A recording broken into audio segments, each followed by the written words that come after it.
DJ General Mills. It's time to have, and shout to Shin for the follow as well. It's time to have the real conversation about Hit Boy.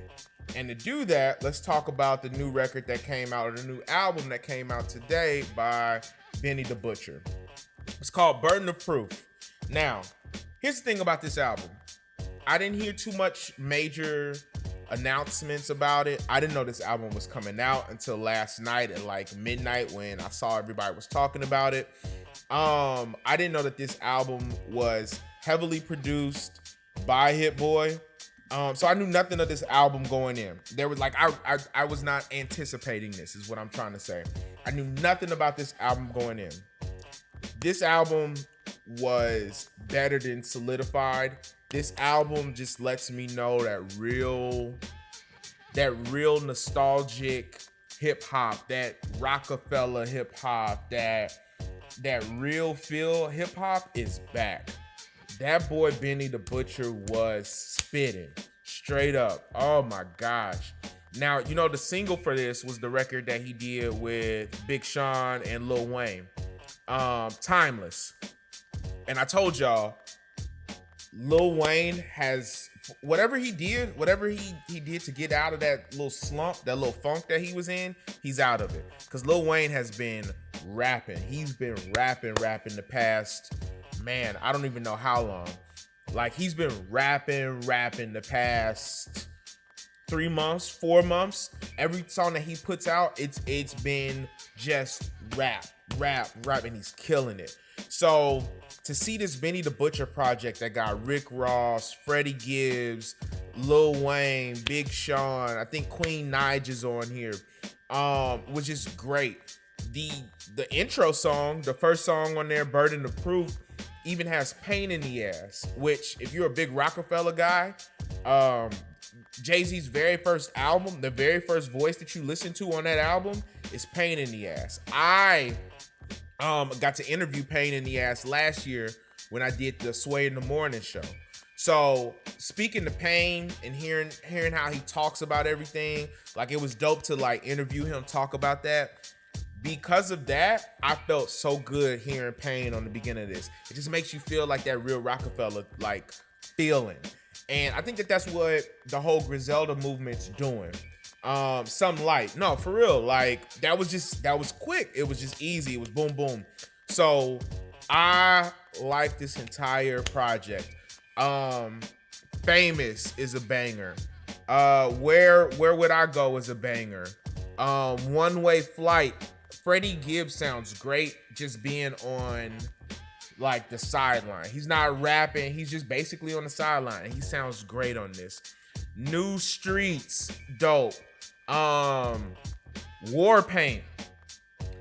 I love when Griselda as a unit gets together.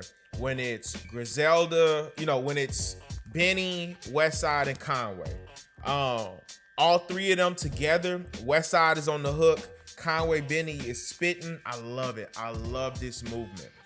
Not only is this a great album because of what Benny put together, but because of Hit Boy.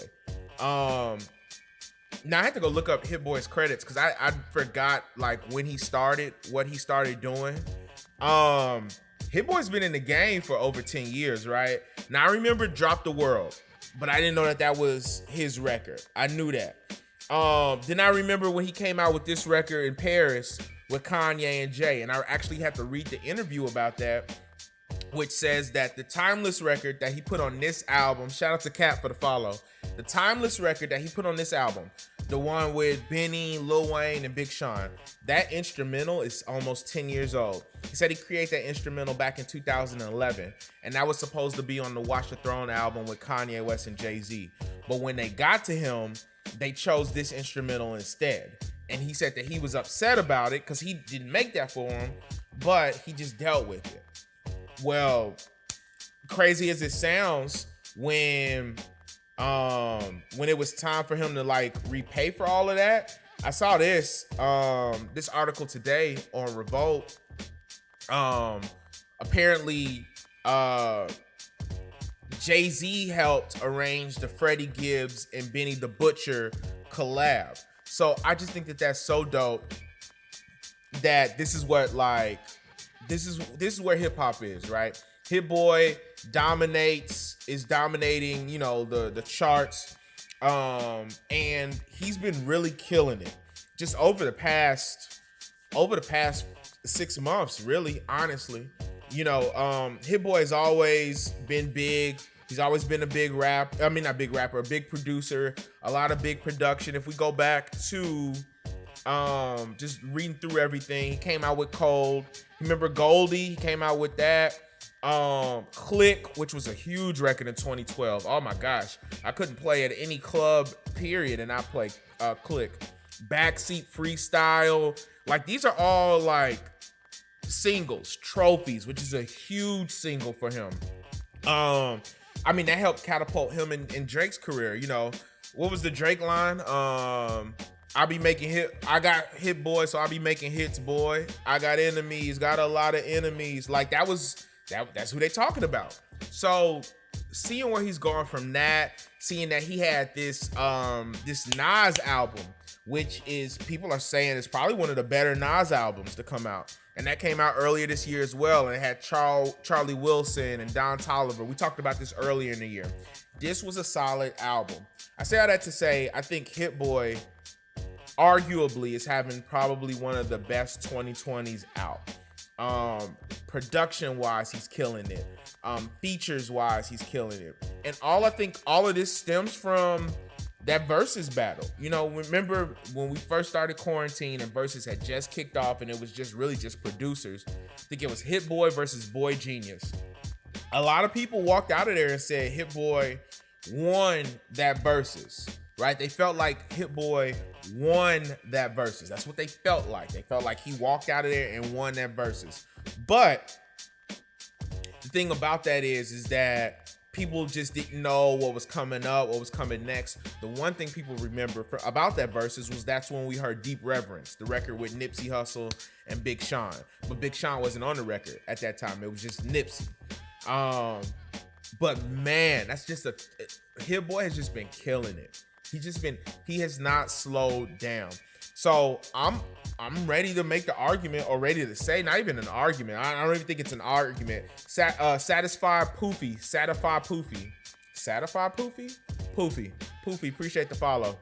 I'm ready to say that this is Hit Boy's year, and I think that Hit Boy is completely dominating 2020 from the production standpoint. And I wasn't prepared for that. You know, for Metro Boomin and 21 Savage to put out, which to me is arguably the greatest album for this year, I would have thought that Metro Boomin would have been having the, you know, producer of the year. But I'm thinking it's Hit Boy. Hit Boy is just consistently just working. He has not missed a beat. He's not messing up with anything. He knows what to do. So shout out to Hit Boy, like straight up and down. Like his camp is moving. It's very smart. I love it. I love everything that entire camp is doing. I really am hoping to hear what else he has in the tuck, because I mean, he hasn't missed like at all. He's just killing it. It's just, man, it's just honestly, he's killing it.